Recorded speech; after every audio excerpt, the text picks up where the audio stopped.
Seguinte, se eu tivesse que ensinar educação financeira para alguém, eu não começaria explicando sobre ações, sobre criptomoedas, sobre fundos imobiliários, sobre CRIs, sobre CRAs, nem nada dessas coisas. A primeira coisa que eu ensinaria para essa pessoa seria falar dos quatro pilares. Porque a educação financeira não serve de muita coisa se você não tem estrutura mínima. E é justamente sobre esses quatro pilares que é o assunto de hoje. E se você chegou agora, seja muito bem-vindo aqui à nossa comunidade. E se você já está aqui há um tempo maior, se inscreve aí embaixo. Se você não for inscrito ainda, curta o vídeo porque você sabe que o conteúdo vai ser bom. Então, muita gente, quando a gente fala acerca do assunto de finanças pessoais, de educação financeira, vive sobre um contexto muito específico, né? Ela ali recebe salário, ela paga as contas, né, que ela precisa pagar ao longo decorrer de todos os meses, como energia, água, luz, internet, paga o cartão de crédito, tem gastos ali com alimentação.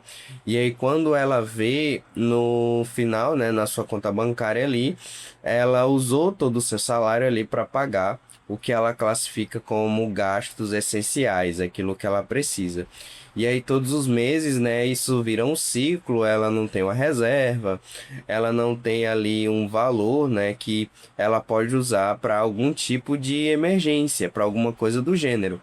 Então hoje eu quero ensinar para vocês a regra dos quatro pilares, tá? Porque antes da gente chegar nesses outros assuntos, a gente precisa começar pelo básico. Então a ideia de hoje é eu pegar na sua mãozinha ali para quem está começando, para quem está com dívida, para quem não sabe se estruturar financeiramente ali e lhe ajudar ali nessa grande trajetória até enfim você ter mais liberdade, você ter mais autonomia, você ser menos dependente de um empréstimo, ser menos dependente de outros mecanismos para conquistar seus objetivos e alcançar os seus sonhos. Então, o primeiro pilar é o mapa do dinheiro. O que que é o mapa do dinheiro? O mapa do dinheiro é você estruturar, né? E você pode usar um caderno, pode usar uma agenda, pode usar o Excel, pode usar qualquer mecanismo ali que você quiser para fazer isso. Mas o importante é que você saiba exatamente quanto você ganha e quanto você gasta. E não é só saber quanto você gasta, é principalmente saber aonde os seus gastos vão.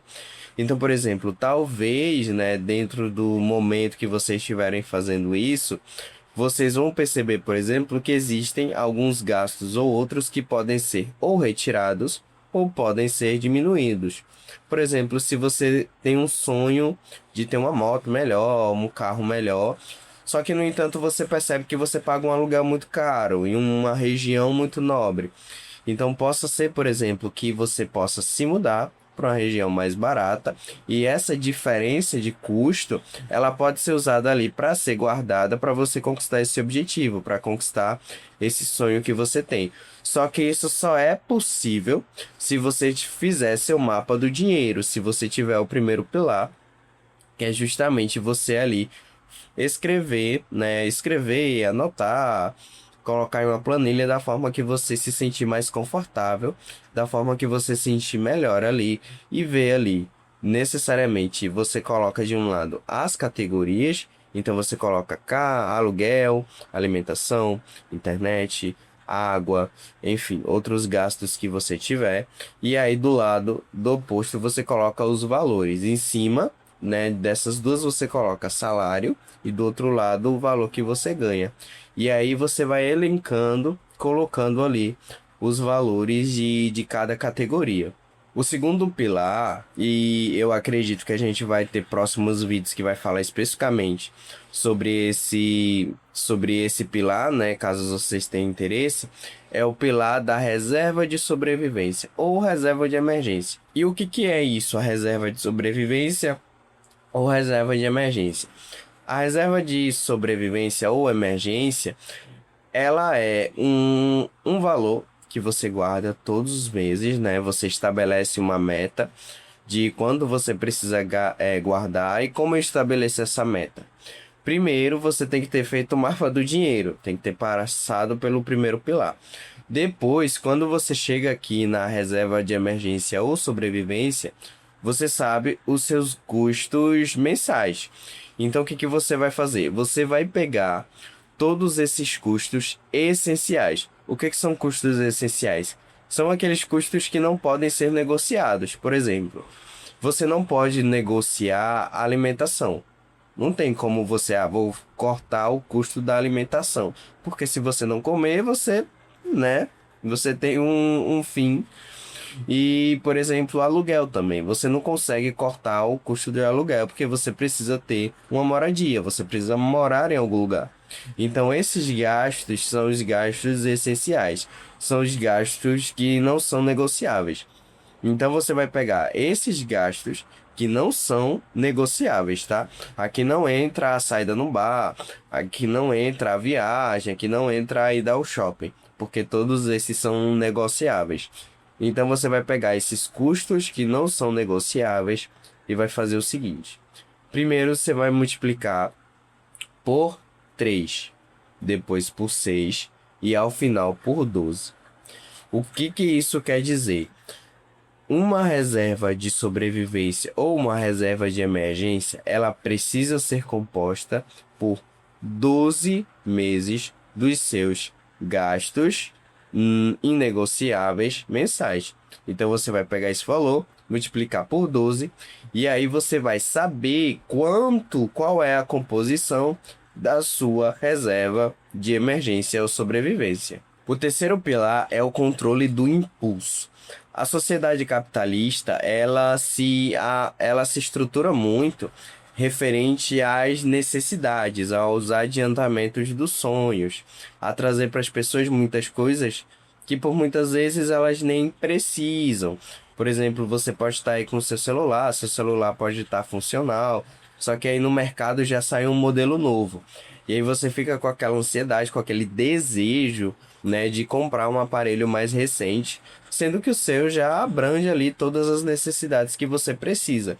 Então, o terceiro pilar, ele é o controle do impulso, ou seja, é você controlar essas necessidades aí, que por muitas vezes não fazem muito sentido, não tem ali uma relação muito lógica com a sua condição financeira. Vai ser um gasto ali que no fim das contas não vai fazer tanta diferença assim. Então, controlar os impulsos é uma forma de você se estabilizar financeiramente e conseguir aí abrir as portas para você alcançar os objetivos que você quer. E o quarto pilar e o último, ele requer muita atenção. Seguinte, quando a gente fala sobre educação financeira, quando a gente fala sobre, inclusive sobre esses três últimos pilares que a gente falou, uma coisa precisa ficar muito clara, e às vezes isso é vendido aqui na internet, como se houvesse uma relação direta entre, eu vou me estruturar financeiramente e vou ficar rico. Isso não é verdade. O que que vai acontecer? A reserva de emergência, por exemplo, ela é uma coisa de longo prazo. Então, ao decorrer da sua vida, você sempre vai estar ali gastando, né, a reserva quando houver alguma emergência, tanto para você como para alguém da sua família. E aí você vai aos poucos reestruturando, remontando essa reserva.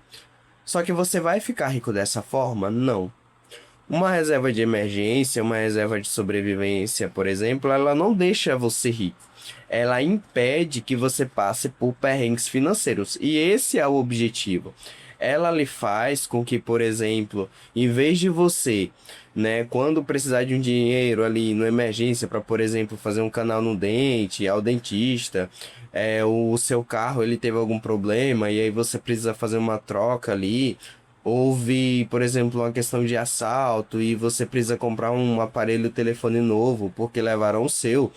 Então, a reserva de emergência, ela serve para isso, né? Para você não, por exemplo, depender de um empréstimo do banco, você ir atrás, por exemplo, de algum agiota para precisar de dinheiro e pagar com juros muito grandes. Então, ela serve para lhe ajudar a sair da condição de endividamento. não é riqueza, não é para ficar rico, não é para comprar uma Lamborghini. Ninguém que monta uma reserva de emergência, por exemplo, só trabalhando, sem CLT, compra uma Lamborghini. Então, ela serve para você estruturar. Então, o quarto pilar é falar sobre longo prazo, tá? Todas essas condições, todas essas estruturas financeiras, você deve levar ao decorrer de toda a sua vida, não com o objetivo de enriquecer, mas de ter uma vida mais tranquila e mais confortável. Então, percebam, a base, ela não é começar em ações, não é pensar em querer enriquecer, querer estar na capa da revista da Forbes, é justamente montar uma estrutura, montar uma estratégia que você tenha ali mais conforto, que você tenha mais estabilidade, que é a base para a gente ter uma vida digna, confortável e proporcionar isso para as pessoas que a gente gosta. Se você chegou até o final aqui, eu quero que você comente, né, lá embaixo a frase "Eu consigo me estruturar financeiramente", certo? Vejo vocês na próxima e até!